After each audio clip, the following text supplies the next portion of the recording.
সেকশনটা। এই 89 very very important দুই দুই ক্ষেত্রে কনস্টেবল ইন্সপেক্টর, যে এই যে যে রিস্টোরেশন অ্যাটাচ প্রপার্টি, এই যে প্রকৃত যে সম্পত্তিটা রয়েছে এই সম্পত্তিটা ফেরত দিবে। কেন ফেরত দিবে,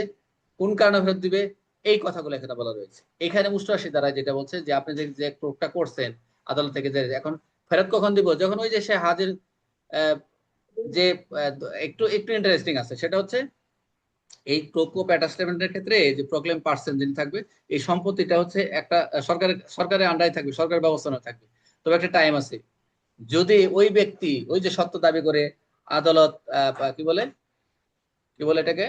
যে দাবি করে, এখন সে যদি ওই ব্যক্তি 2 বছরের মধ্যে যদি স্বেচ্ছায় হাজির হয়, গ্রেপ্তার হয়ে আদালতে আনা হয়, যদি স্বেচ্ছায় 2 বছর একটা টাইম, এটা ভেরি ইম্পর্টেন্ট, ওই ব্যক্তি স্বেচ্ছায় হাজির হয়, গ্রেপ্তার হয়ে আদালতে আনা হয়, তখন আদালত যদি সন্তুষ্ট হয় যে এই লোকটা, যে লোকটা এতদিন পলাতক ছিল, আত্মগোপন করছিল, আসলে সে লুকিয়ে থাকেনি, গ্রেপ্তারি পূরণ এড়ানোর জন্য করেনি, সে এইসব আসলে সে গ্রেপ্তারি পূরণ পায় না, সমান পায় নাই, সে নোটিশই পায় নাই, এই প্রক্লেমেশনটা সে পায় নাই, এরকম যদি আদালতকে সন্তুষ্ট করতে পারে যে আমি আত্মগোপন করিনি, আমি পোলায় থাকি না, আমি নোটিশও পাইনি, এই ক্ষেত্রে তাকে এই সম্পত্তি তাকে প্রত্যর্পণ করা যাবে, এবং যে সম্পত্তি বিক্রি করে দেবে এই সম্পত্তির যে নেট বিক্রিটা আয়টা হবে সেটা তাকে দিবে, এবং যদি কোনো অংশ বিক্রি হয়ে থাকে সেই অংশ নেট যে আয়টা থাকবে সেটা তাকে প্রদান করবে, এবং অ্যাটাচমেন্টের যে সৃষ্ট যে খরচটা হয়েছে পরিশোধের পর বাকি যেটা থাকবে এই অর্থ বাকিটা কি করবে, তাকে ফিরিয়ে দেওয়া হবে। একদম সহজ এটা, অর্থাৎ প্রত্যর্পণ রেস্টোরেশন অফ অ্যাটাচমেন্ট প্রপার্টিটা প্রত্যর্পণ করবে, পুনঃপ্রত্যর্পণ করবে, তাকে ফেরত দিয়ে দিবে। কোন ক্ষেত্রে দিবে, ওই ব্যক্তি হাজির হয়ে যখন আদালতে বলবে আমি আমি আদালতে আমি নিজে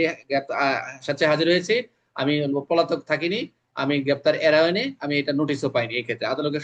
এটা কত বছরের মধ্যে টাইম দিচ্ছে, যে 2 বছরের মধ্যে যদি ফিরে আসে, আগেগুলো 6 মাস দেখছেন, কিন্তু 89 যা দেখলাম সে 2 বছরের মধ্যে আদালতে যদি আনা হয় বা হাজির করা হয়, এটা হলো ভেরি ইম্পর্টেন্ট 2 বছর পরীক্ষা এমসিকিউ। এটা এসে বসে আছে মনে করেন, ধরা যাক রহিমের সম্পত্তির 88 অনুযায়ী সম্পত্তি সংযুক্ত করে, কারণ সে ধরা খায় পড়েনি। 1 বছর পর রহিম সাথে আদালত হাজির হয়, আদালত যাচাই করবে যে রহিম লুকোচুরি বা পলাতক হননি, তাকে প্রচারণা নোটিশ সময় মতো পৌঁছানো হয়নি, তখন আদালত কি করবে, সম্পত্তি ফেরত দিয়ে দিবে। যদি কিছু বিক্রি হয়ে থাকে বিক্রিত অর্থ প্রদান করবে, সংযুক্তি খরচ বাদ দিয়ে বাকি টাকা সম্পত্তি রহিমকে হস্তান্তর করবে। এটাই হচ্ছে 89 বৈধ প্রক্রিয়া।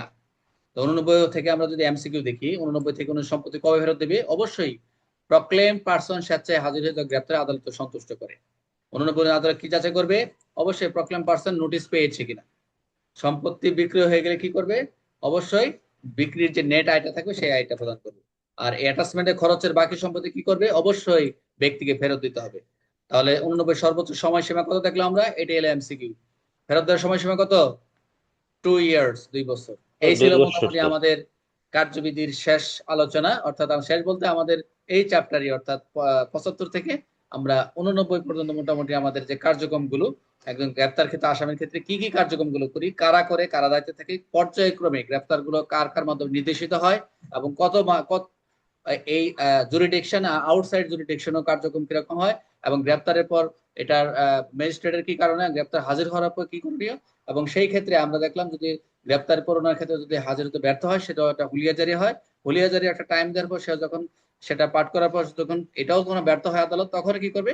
এই ক্রুক ইস্যু হয়। ক্রুক ইস্যুর ক্ষেত্রে আমরা যেটা দেখলাম দুইটা ক্ষেত্রে এটা